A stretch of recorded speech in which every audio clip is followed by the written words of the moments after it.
The top 5 richest European billionaires. What would the world's billionaires list look like without the American and Asian mavericks doing spectacular things in tech and other fields of endeavor? Take away these two groups and you could find an exciting crop of European billionaires who made their fortune from unlikely areas. Today, we'll look at the top 5 European billionaires and what they do for money. Welcome back to our channel. If you haven't already, make sure you hit the subscribe button and ring the bell so that you get notified every time we upload a new video. Number 5, Beate Heister and Karl Albrecht Jr., $39.2 billion, Germany. Heirs to the Aldi retail fortune, Beate Heister and Karl Albrecht Jr. are the children of Karl Albrecht Sr., who died in July 2014 at age 94. After World War II, Karl Sr. and his brother Theo Sr., who died in 2010 at age 88, took over the family's corner grocery store in Essen, Germany.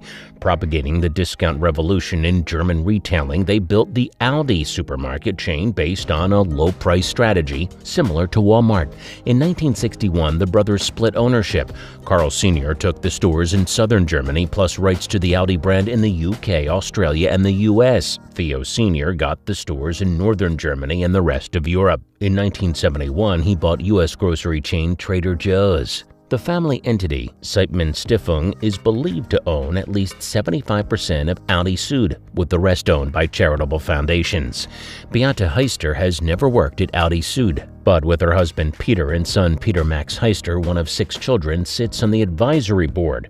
Karl Jr. has no children, has worked in different positions at the company, but withdrew from his duties after being diagnosed with cancer. Beate's husband and children, along with Karl Jr.'s wife, Gabrielle Mertez, are all believed to have a share in the fortune. Number 4, Francois Pinault, $52.3 billion, France. Francois Pinault is honorary chairman of luxury group Kering, which owns fashion brands Saint Laurent, Alexander McQueen, and Gucci.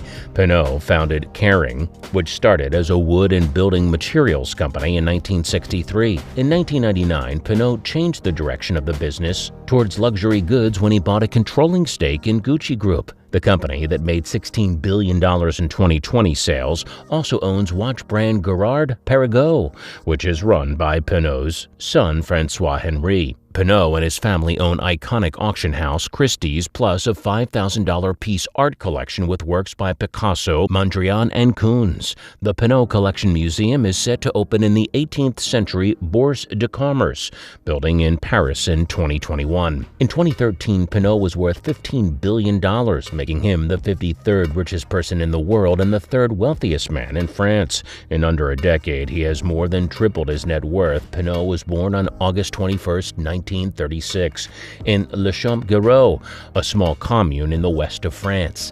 Raised by a timber trader in the rural French countryside, Francois worked in his father's timber business at an early age. By the age of 16, he had dropped out of school in Rennes. In 1956, Pinault enlisted in the military during the Algerian War. After returning to civilian life, he experienced the passing of his father. He subsequently sold his family's timber business, and the rest is history. Today, Francois Pinault and his family have a private art collection of more than 5,000 pieces. His first major purchase was a piece by Paul Seruzier in 1980. Some of the most notable pieces are from artists such as David Hammons, Rudolf Stingel, Koons, Paul McCartney, Donald Judd, and other contemporary artists. He initially collected 20th century art by artists like Picasso and Mondrian. Number 3, François Bettencourt Meyers, $83 billion, France. François Bettencourt Meyers is a French billionaire heiress and the richest woman in the world. Raised to be a strict Catholic, she has written several Bible commentaries and works on Jewish-Christian relations. She is the only daughter and heiress of Lillian Bettencourt. She married Jean-Pierre Meyers, the grandson of a rabbi. They raised their children, Jean-Victor and Nicholas, as Jewish. Her marriage caused controversy because of her grandfather Eugene Schuller's trial for collaboration with the Nazi government. He was L'Oreal's founder. Bettencourt Meyers and their family still own a 33% stake in the company. In 2008, she sued François-Marie Bonnet for taking money from her mother, and she started proceedings to have her mother declared mentally and incompetent. The revelations and the secret recordings that were used in the evidence led to the Worth-Betancourt scandal.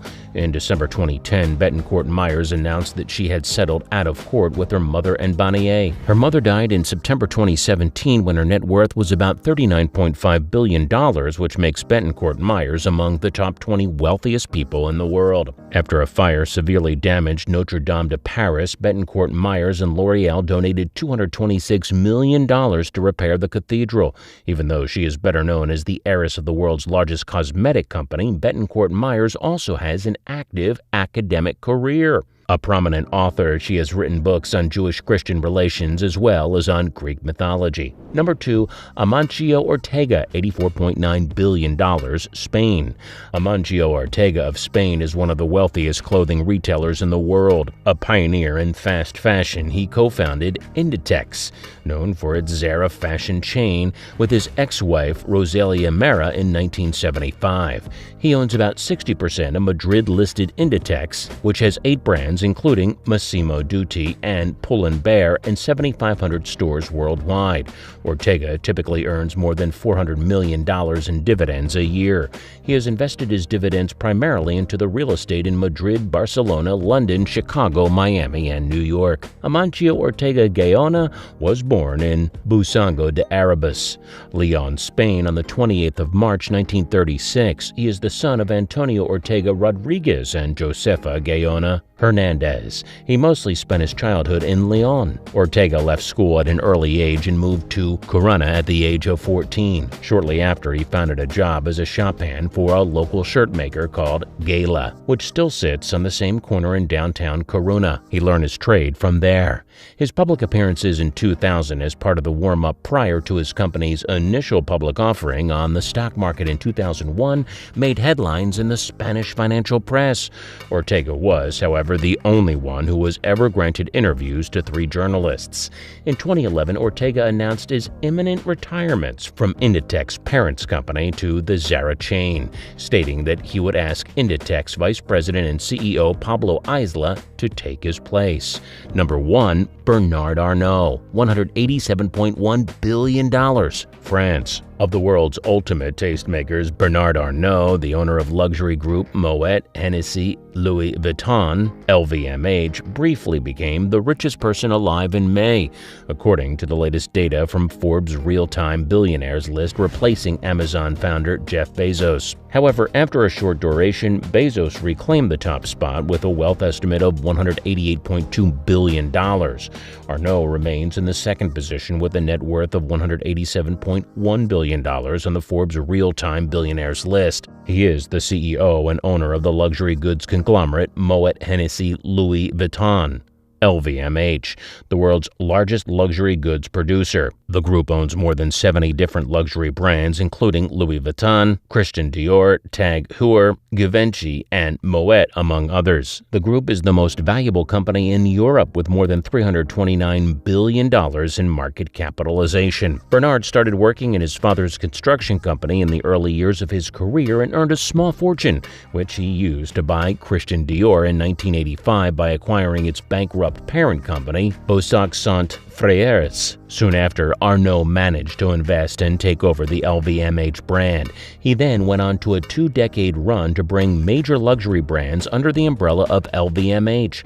The latest of these luxury brands to join the fold was Tiffany & Company, the American jeweler, in a $15.8 billion deal. The deal was the largest for any luxury label. Through a significant stake in LVMH and other brands, his fortunes depend heavily on how the companies are doing on the stock market. If the shares rise, so does his net worth. While LVMH's profits and revenue fell in 2020, the share prices have continued to increase through the year. That's why Arnault's wealth has steadily climbed over $100 billion in just the last year, after LVMH announced recently that it collected $16.7 billion in revenues in the first quarter of 2021, up by a significant margin from last year. The stock prices rose even higher. It is yet to be seen if Arnault can reclaim the top spot as not only Europe's richest man, but the world's most prosperous, as he continues to buy shares of his company while at the same time Bezos is selling his shares of Amazon. Hey, if you enjoyed the video, make sure to check out more videos on our channel. Thanks for watching, and we'll see you next time.